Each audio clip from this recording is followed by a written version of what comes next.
Hello guys, I am A K Gautam and you are watching my YouTube channel A K legal. तो दोस्तों, आज की video हम बात करेंगे how to study in first semester of DU LLB. मतलब कि ड्यू एलएलबी के फर्स्ट सेमेस्टर में आपको कैसे स्टडी करनी चाहिए।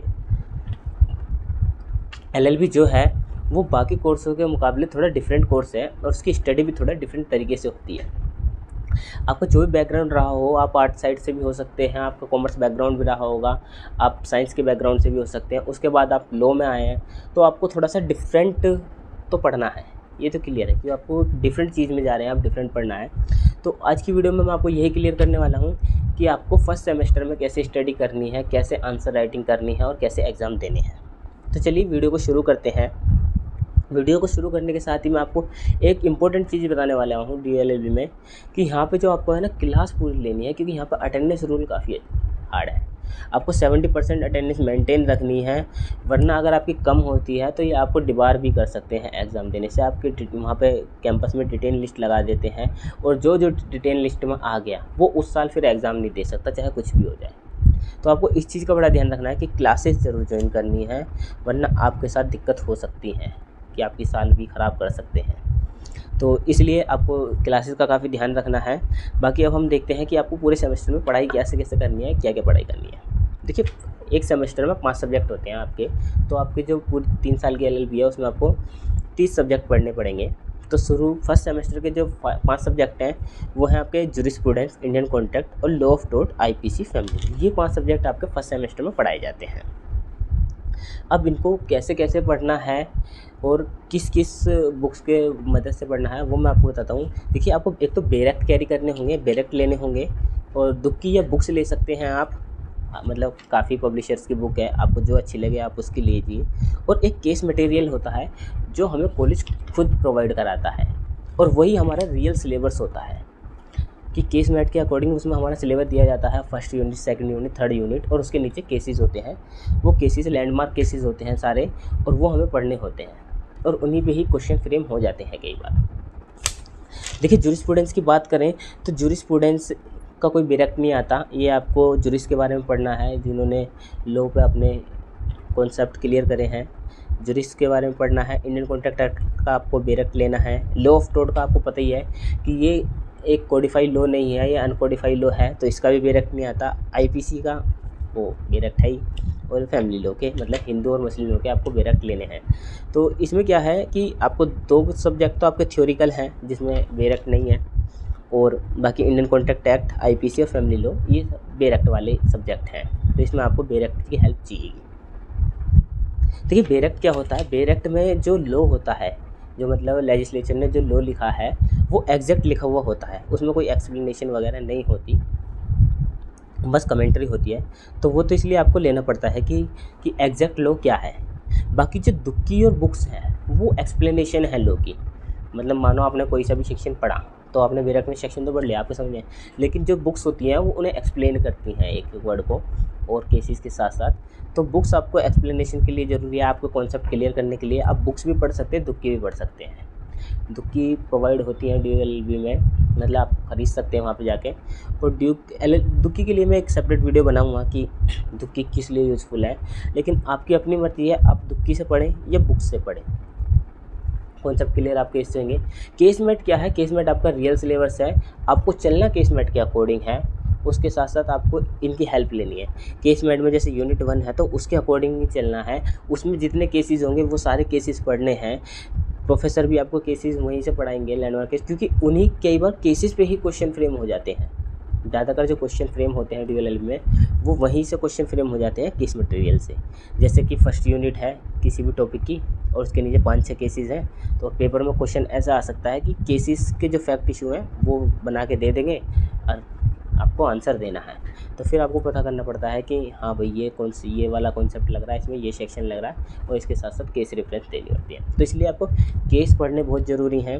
आप बाकी थोड़ी यूट्यूब से भी हेल्प ले सकते हैं। आप कई बार होता है कि आपको लेक्चर समझ में नहीं आ रहे कॉलेजेस में, तो आप यूट्यूब पे जाकर उस टॉपिक को डालिए, उसे पढ़िए, केसेस पढ़िए वहाँ से। आजकल काफ़ी केसेस की वीडियोज़ भी हैं, और बाकी फर्स्ट सेमेस्टर की लॉ ऑफ टोट की मेरी भी सीरीज़ कंप्लीट है, मैंने भी लॉ ऑफ टोट की सीरीज़ डाल रखी है अपनी यूट्यूब चैनल पे, आप वहाँ से भी देख सकते हैं। तो आप यूट्यूब की हेल्प ले सकते हैं, बेरेक्ट से पढ़ सकते हैं, बुक से पढ़ सकते हैं। बाकी जो भी आप पढ़ रहे हैं उनके नोट्स ज़रूर बनाइए, जैसे सेक्शन होते हैं, सेक्शन के एसेंशियल इंग्रेडिएंट्स जो भी होते हैं उनके नोट्स बनाइए लिख के। फिर क्योंकि आपको आंसर राइटिंग भी सीखनी है, नोट से पढ़िए, बुक से पढ़िए, दुक्की से पढ़िए। बेरेक्ट आपको रेफरेंस के लिए ही लेना होता है, लेकिन आप ज़्यादा से ज़्यादा जो बेरेक्ट की लैंग्वेज है उसको अंडरस्टैंड करने की कोशिश करिए, क्योंकि जब आप अपनी LLB ख़त्म करके जाएंगे जो आपका मेन हथियार होगा वो आपका बेरेक्ट ही होगा। वहाँ ऐसा नहीं है कि आप बुक्स ले जाएँ, वो ले जाएँ, वो नहीं चलेगा।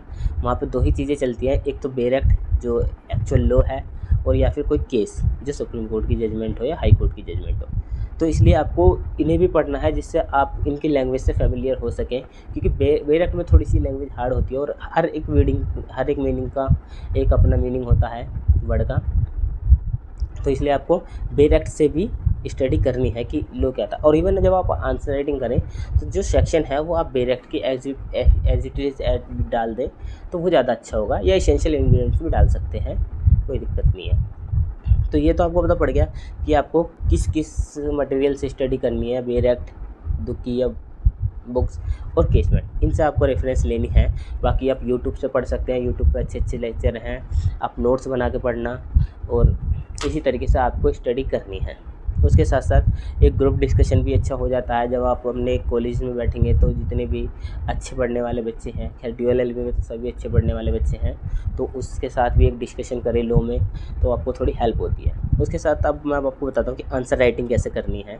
तो आंसर राइटिंग आपको ऐसे करनी है, जो थ्योरिकल सब्जेक्ट हैं जैसे जो स्टूडेंट्स और टोट, तो उसमें तो सिंपल सा आपको कॉन्सेप्ट क्लियर करना है क्योंकि वो थ्योरिकल है, और फिर केस रेफरेंस डाल देनी है। वही जो सेक्शंस वाले हैं तो उनका कई बार ऐसा होता है कि आपको केसेस पे क्वेश्चन फ्रेम कर दिए, तो आपको सबसे पहले उसे इंट्रोडक्शन देना है उस टॉपिक का। वो कुछ भी हो सकता है, जैसे मर्डर का हो सकता है, रेप का हो सकता है, इस तरह के कॉन्सेप्ट को थोड़ा सा इंट्रोडक्शन देना है। फिर उसके बाद जो जो सेक्शन अप्लाई हो रहे हैं उस सिचुएशन पे, जो भी उन्होंने सिचुएशन दिए, फैक्ट दिए हैं, वो सेक्शन आपको अप्लाई करने हैं, मतलब सेक्शन लिखने हैं। उसके बाद आपको रिलीवेंट केस करके जो जो रिलीवेंट केस है वो आप कर सकते हैं। आप एक केस पूरा लिखिए, फैक्ट, इशू, उसके साथ ऑब्जर्वेशन के साथ, और साथ में जितने भी आप केसेस, तो आप जितने ज़्यादा लिख सकते हैं उतने ठीक है, और आपको शॉर्ट लिखने हैं। ऐसे नहीं है कि केसमेट में क्या है कि केसमेट में 15 पर वो फुल जजमेंट है, कोई 15 पेजेस की है, कोई 10 पेजेस की है, कोई 20 पेजेस की है, कोई 30 पेजेस की भी है। तो फुल जजमेंट तो लिखनी नहीं है, तो ऑब्वियस सी बात है। बट उसके हमें ऑब्जर्वेशन क्या है कि उस केस में क्या लैंडमार्क ऑब्जर्वेशन की गई है वो हमें लिखना है, तो रेफरेंस देके जो आपके आंसर को सपोर्ट करे, क्वेश्चन से आंसर को सपोर्ट करे। तो इस तरीके से आपको आंसर देने हैं। और वहीं अगर यहाँ पे उसकी बात बताई जाए कि पासिंग मार्क्स की, तो पहली चीज़ तो यहाँ पे कोई प्रैक्टिकल वगैरह नहीं होते। आपका जो पेपर है वो 100 नंबर का होता है, और सारा थ्योरिकल पेपर होता है 100 नंबर का, और आपके पासिंग मार्क्स इसमें होते हैं 45%। 45% से नीचे आप उस सब्जेक्ट में फेल माने जाएंगे। तो आपको जो पासिंग मार्क्स है 45 लाने हैं। और यहाँ पे एक चीज़ जो है कि आप नंबरों से ज़्यादा एक्सपेक्टेशन ना करें, ज़्यादा नंबर DLLB में आपको नहीं मिलने वाले।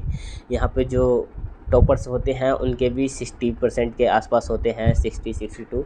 तो अगर आपके 60 या 62% आ रहे हैं तो आप अपने आप को टॉपर मान सकते हैं। काफ़ी अच्छे बच्चे होते हैं जिनके 60+ नंबर आते हैं।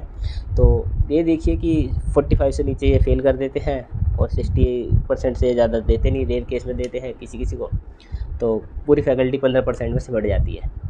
तो सबके नंबर ज़्यादातर एवरेज ही होने वाले हैं, ज़्यादा ऊंच नीच है नहीं। DLLB में सबके ज़्यादातर नंबर सेम से ही रहते हैं।